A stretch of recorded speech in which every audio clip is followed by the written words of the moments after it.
என்னங்க சொல்றீங்க? கம்பத்தை எடுத்து ஆத்துல விட்டதுக்கு அப்புறம் இந்த அம்மன் அழுவுமா?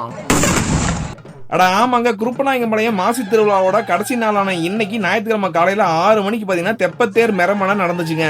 இந்த நிகழ்வின் போது மாரியம்மனை அலங்கரித்து தெப்பத்தின் மூலமாக காவிரி ஆற்றில் இக்கரையிலிருந்து அக்கறைக்கு கூட்டிச் சென்று பூஜை செய்யறாங்க.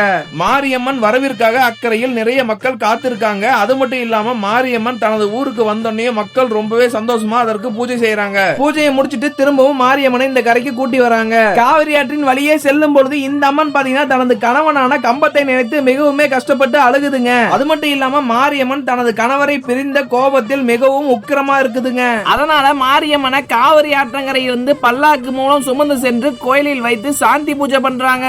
இந்த சாந்தி பூஜையை பரம்பரையா நாயனம் வாசிக்கிறவங்க வந்து சாமியை சாந்தப்படுத்த நாயனம் மூலமா பாட்டு பாடுறாங்க. இவங்க நாயனம் வாச்சாதான் சாமியை சாந்தமாகும் நம்புறாங்க. வாங்க நாமளும் அதை கேட்கலாம்.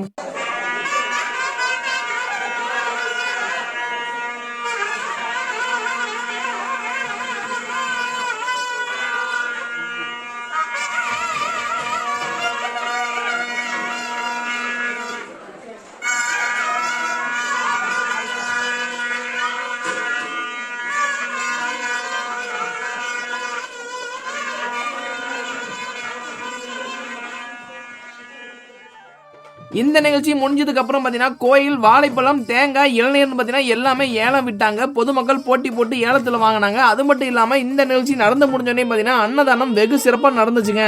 இதே மாதிரி இன்ட்ரெஸ்டிங்கான அடுத்த வீடியோல பார்க்கலாம். டாடா.